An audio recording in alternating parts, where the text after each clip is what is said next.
예, 안녕하세요. 국희군입니다.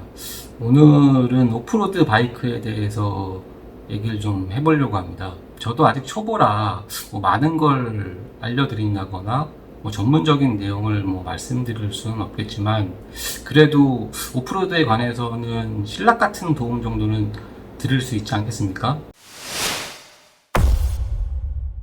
혹시 영상을 보고 계신 분들 중에 바이크를 타고 오프로드로 떠나고 싶다라는 생각이 드시는 분이 계시다거나, 혹은 오프로드에 가고 싶은데 어떤 바이크를 선택해야 하나 고민이신 분들이 계시다거나, 혹은 오프로드에 관심이 있는데 정말 나랑 잘 맞을까?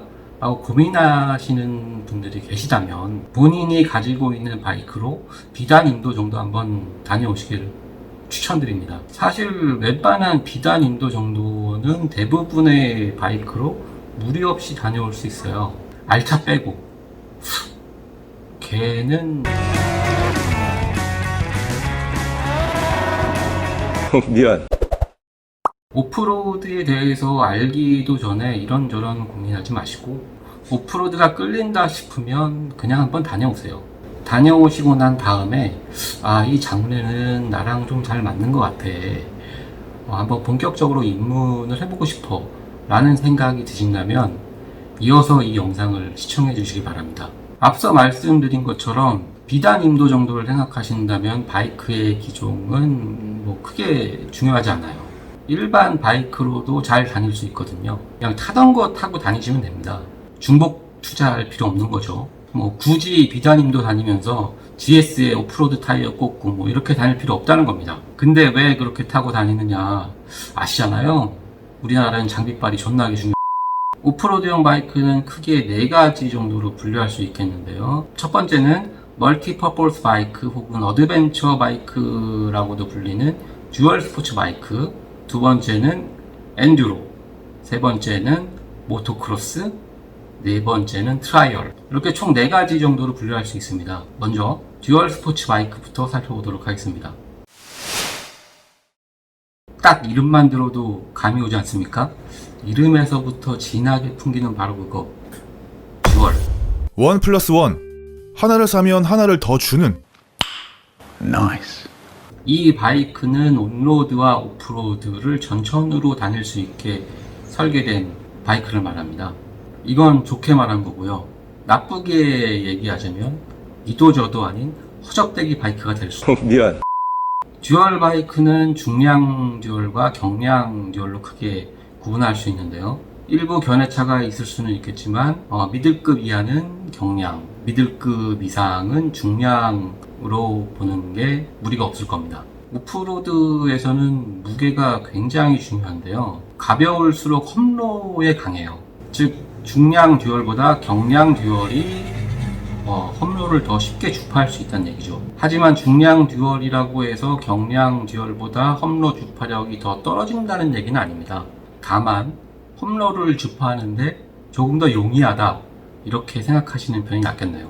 그렇지만 이후 말씀드리는 오프로드 바이크에 비하면 이 듀얼 바이크는 오프로드의 맛만 볼 수 있는 그런 바이크가 되겠네요. 듀얼 장르에 속하는 바이크들은 대체적으로 스포크 휠, 높은 시트고, 그리고 긴 트래블의 서스펜션. 그냥 조선말 해 이 새끼야. 네가 양키 새끼야? 예. 그 긴 트래블의 서스펜션. 그냥 조선말 해 이 새끼야. 네가 양키 새끼. 왜 충격을 받으면 이 휠이 올라갔다 내려갔다 하잖아요. suspension, it's a level. 그걸 트래블이라고 그래요. 그 거리를. 서스펜션, 조선말 해 이 새끼. 쇼바가 충격을 받으면 휠이 많이 움직인다고 생각하면 돼요. Suspension, it's a level. 적당한 조선말이 생각나지가 않네요. 아무튼 이런 세팅은 오프로드 장르의 특성상 노면의 충격이 바이크로 많이 올라오기 때문인데요. 노면의 충격에는 캐스팅 휠보다는 스포크 휠이 더 적합하고, 장애물을 극복하기 위해서는 높은 시트고, 정확히 말하자면 최저 지상고가 높은 것이 더 유리하고요. 이런 장애물을 연속적으로 주파하기 위해서는 긴 트래블의 서스펜션이 훨씬 유리하기 때문입니다. 듀얼 바이크는 오프로드 바이크들 중에서 기름통도 제일 크고 승차감도 제일 좋아요. 한 번 주위에 장거리를 이동할 수 있고 오프로드도 갈 수 있는 바이크지만 공도에서도 편하게 이동할 수 있게 하기 위한 배려인 거죠.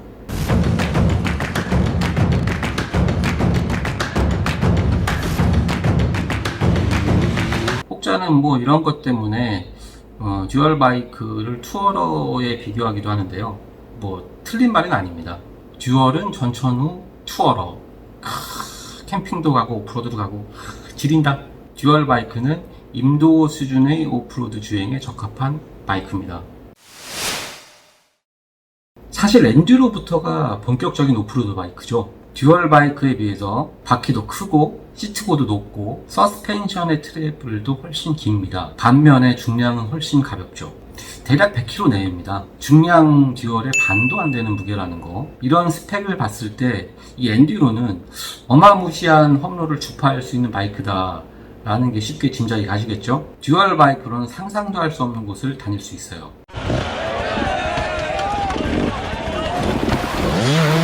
미안. 반면에 단점도 있습니다. 첫 번째, 얘는 등록이 안 돼요. 등록이 되는 애들도 있기는 한데 기본적으로 얘는 안 된다라고 생각하는 게 속편합니다. 그래서 공도 주행이 불가능하고 산에서만 탈 수 있어요. 왜냐, 번호판이 안 나오니까. 그래서 산 타려고 산까지 이동하는 게 매우 불편하죠. 공도 주행은 불법이거든요. 번호판이 없으면. 트레일러에 싣거나 어부바라고 하죠. 이런 걸로 싣고 다녀야 돼요. 불편하고 번거롭죠. 근데 이게 다 용서가 되는 게 일단 산에 들어가는 것까지만 성공하면 그 보상이 엄청 커요. 엄청나게 익스트림한 경험을 하실 수 있다는 거죠.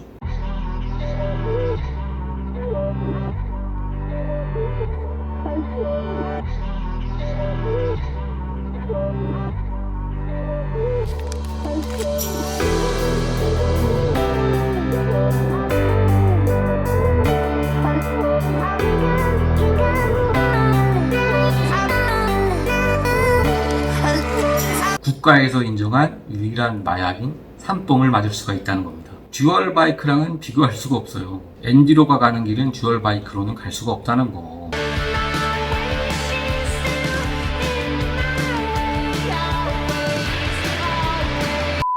그만큼 험로에 최적화된 바이크다라고 볼 수 있는 거죠. 요즘에는 세상이 좋아져서 엔듀로 바이크를 샵에서 보관을 해주기 때문에 타고 싶을 때 가져가서 타면 되는 아주 간편하죠. 이런 서비스를 대부분 하고 있어요. 그래서 굳이 가지고 이동해야 될 필요가 없기는 합니다. 문제는 엔듀로로 공도를 달리고 싶어 하시는 분들인데요. 오프로드에서는 타이어빨이 매우 엄청 무지 중요하기 때문에 엔듀로에는 엔듀로 전용 타이어를 꼽아야 돼요. 그래야 제 성능이 나오거든요. 근데 이 엔듀로 타이어라는 게 공도에서는 또 쥐약입니다. 뭐 그냥 달아 없어지는 게 우사인 볼트급 지우개예요, 지우개. 뭐 만수가 아닌 이상 아까워서 이렇게 못 다니죠. 그래서 이게 양날의 검이라는 겁니다. 뭐 공도 주행을 위해서 타이어를 바꿨다? 그럼 그게 듀얼이지 엔듀로냐? 뭐 이런저런 이유로 엔듀로를 엔듀로처럼 즐기고자 한다면 공도 주행은 아무래도 좀 곤란하긴 해요. 이건 영상으로 보여드리는 게 빠르겠네요. 모토크로스는 트랙을 질주하는 바이크입니다. 먼지를 겁내 멋있게 날리며 트랙을 질주하고 점프도 하고 공중 위에서 묘기도 하고 쳐받기도 하고 뭐 그런 바이크입니다. 사실 제 주위에서 아직까지 모토크로스를 타시는 분들을 뵌 적은 한 번도 없습니다만, 물론 저도 모토크로스를 타본 적은 없고요. 한국에서는 아무래도 모토크로스 문화가 널리 정착되지 않은 게 그 이유라고 할 수 있겠네요. 모토크로스는 엔듀로에서 등화 장치와 셀시동 버튼 등을 제거하고 트랙에서 탈 수 있도록 세팅된 바이크입니다. 엔듀로랑 똑같이 생겼지만 운동 성능은 좀 많이 달라요. 엔듀로에 비해 굉장히 하드하게 세팅이 되어 있죠. 그 높은 고공 점프와 트랙에서의 하드한 주행, 이런 것들을 다 받아내려면 일반 세팅으로는 아마 버텨내기가 좀 힘들 겁니다. 모토크로스는 트랙용 바이크입니다. 자, 트라이얼. 이거 저도 아직 못 타봤어요. 뭐 근데 아는 범위 내에서 간략하게 설명을 드리자면, 트라이얼 바이크는 섹션, 즉 험로를 기술적으로 주파하는 것이 최대의 목표임과 동시에 즐거움인 바이크입니다. 투어 다니고 하는 바이크가 아니에요. 일단 얘는 기름통이 작아서 한 2, 3리터 될라나? 앞서 말씀드린 엔듀로도 가볍지만 트라이얼은 엔듀로보다 훨씬 가벼워요. 엔듀로나 모토크로스로는 좀 힘든 지형을 비교적 쉽게 주행할 수 있는 바이크죠. 아마 극악의 험로를 가는 바이크 중에 원탑은 트라이얼일 겁니다. 그러면 엔듀로에 비해서 트라이얼이 오프로드에 있어서는 우위에 있는 거 아니냐 이렇게 생각하실 수도 있는데요. 이건 그냥 바이크의 성향이 다른 거예요. 같은 험로를 다니지만 엔듀로와는 또 다른 길을 가는 거죠. 예를 들자면 일단 트라이얼은 속도를 내는 바이크가 아니에요. 속도를 안 내는 게 아니라 못 내는 겁니다. 그래서 도약이 필요한 험로는 트라이얼이 좀 어렵고요. 대신에 기가 막힌 빠따, 기술, 테크닉 뭐 이런 걸로 승부합니다. 엔듀로와 트라이얼은 용도가 다른 바이크예요. 같은 오프로드라고 해서 누가 우위에 있고 뭐 이렇지는 않다는 거죠.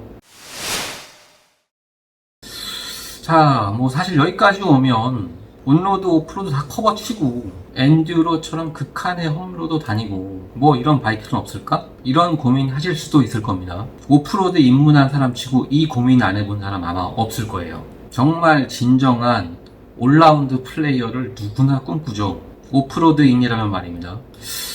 그런데 그런 바이크는 세상에 없어요.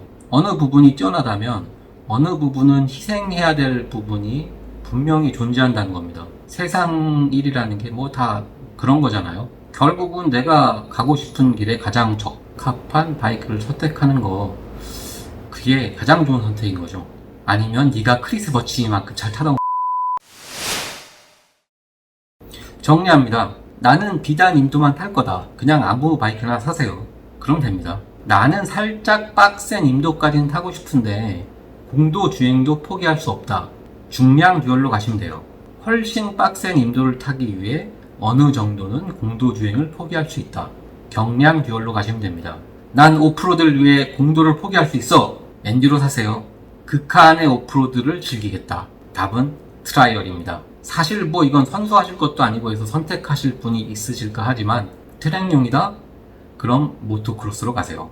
자, 마지막으로 오프로드에 입문하시려는 분들께 조언을 하나 드리자면, 오프로드에서는 언제라도 넘어질 수 있으며 넘어지는 게 당연하고, 일단 넘어지면 당연히 바이크에 무리가 가거나 충격이 가고 심하면 견적이 발생할 수도 있습니다. 이게 아주 간단한 거지만 인정하기 어려운 거예요. 내 바이크에 상처나고 기스나고 뽀개지는데 누가 마음이 좋겠습니까? 좋아하면 변태새끼. 근데 이거 인정해야 정신건강에 도움이 되고 견적이 발생해도 마음의 평화를 되찾을 수 있습니다.